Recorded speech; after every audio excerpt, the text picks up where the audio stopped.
Ассалаумағалейкум, қайырлы күн, қайырлы кеш, қалдарыңыз қалай? YouTube каналды жүргізбегелі 2 жылдан асып кетіпті.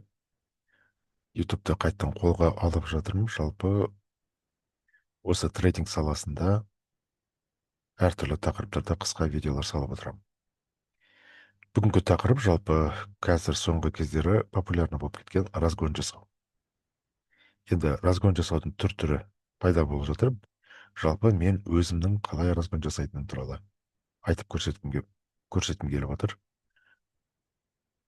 Так, енді бұл разгон жасау көбіне жәнегі депозиттерінде аз суммалары барларға арналады. Көбі қазір $1000 жоғары үлкен суммада депозитке ақша салуға мүмкіндіктері жоқ. Сол себепті $100 или $200 салып жатады, кейде одан да аз. Енді примерно сол $200 депозитпен жалпы қалай жұмыс жасаймыз, қалай разгон жасаймыз. Мысалы, әр трейдерда өзінің дневной лимиті болу керек. Бір күнде жоғалтатын суммасы. Енді мен мына жерде $20 алып отырмын.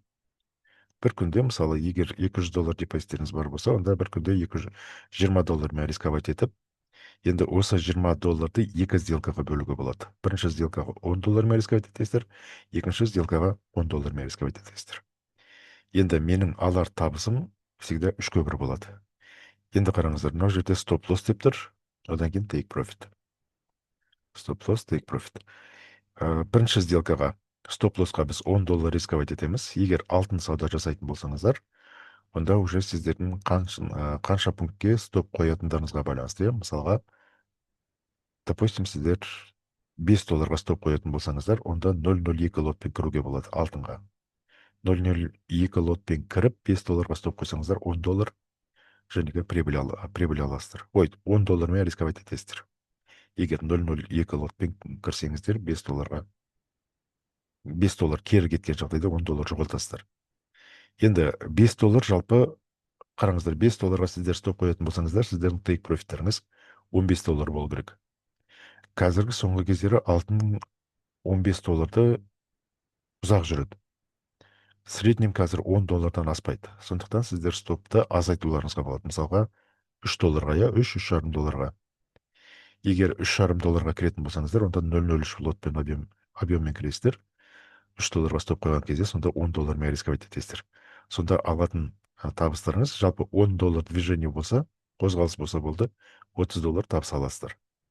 Мысалға, жәнегі $20 я дневной лимиттарыңыз, бірінші сделкаға $10, екінші сделкаға $10 рисковать етесіздер. Бірінші сделкаларыңыз плюспен жабылды деп есептейік. Плюспен жабылған жағдайда сіздердің алатын табыстарыңыз $30 болады. Яғни $30. Енді ары қарай осы $30 екіге бөлуге болады. $30 екі сделкаға бөлесіздер. Бірінші сделкаға $15 рисковать етесіздер, екінші сделкаға $15 рисковать етесіздер.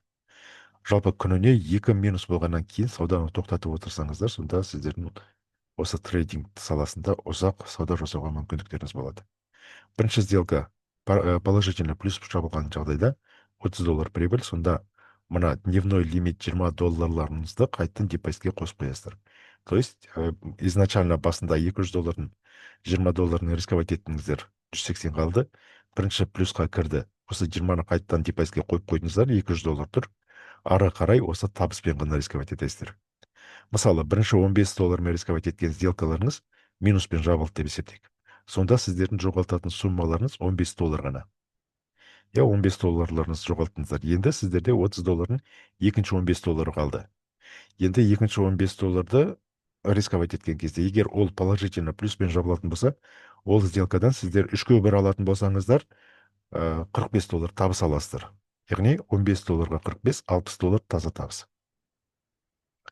Енді ары қарай қараңыздар, $60 табысты сіздер екіге бөлсеңіздер болады. $30 әр сделкаға. Әйтпесе, егер стратегияларыңызға аса қатты сенімді болмасаңыздар, онда үш сделкаға бөлуге болады $20. Бірінші, екінші сделка и үшінші сделка. Мысалы, бірінші сделкадан $20 рисковать еттіңіздер, 3/1 алатын болсаңыздар, алатын табыстарыңыз $60 болады. Яғни $60 прибыль алдыңыздар делік. $20 рисковать еттіңіздер, $60 табыс алдыңыздар. Нарада екеуін бір-біріне қосқан кезде сіздерде мына жақта $80 табыс бар. $80, одан кейін жаңағы 60 доллардан, иә, мына 60 доллардан еще қалған әлі 20-40 долларларыңыз бар. 80, 40-ты қосамыз, 120 доллар пока. Енді ары қарай, міне мына жерде бізде бір минус сделка болды уже, міне бір минус сделкамыз бар.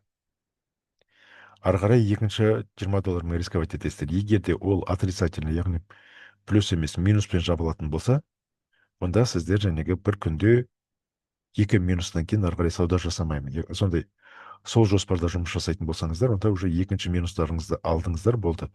Бір күннің саудасы тоқтады. Сонда қараңыздар, мына жерде 80 доллар, мына жерде 20 доллар, итого сіздерде мына жерде 100 доллар табыс болады. Бір күнде таза табыс 100 доллар болады сонда. 200 доллар депозиттеріңізге 100 долларды қосып алдыңыздар, сонда барлығы сіздерде 300 доллар таза табыс. Ой, 300 доллар таза табыс емес, депозиттеріңіз 300 долларға өседі. Осылай разгон жасауға болады.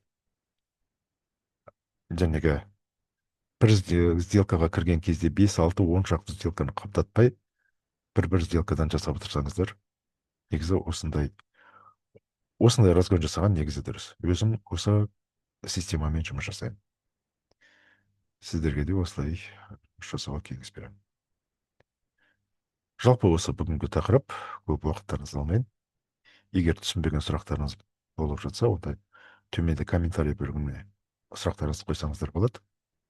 Егер де трейдингті енді бастап жатқан болсаңыздар, және де анализ жасау барысында жалпы консультация керек болатын болса, онлайн, зуммен онлайн консультация керек болатын болса, онда төменде описание бөліміне телефон номерімді қалдырып кетемін, сосын WhatsApp номерді қалдырам, сол WhatsAppқа жазып, жекеге шықсаңыздар болады. Жарайды, жақсы, назарларыңызға рахмет. Бүгінгі тақырып осы разгон жасау. Осы системамен, осы кесте бойынша жұмыс жасап көріңіздер. Сау болыңыздар.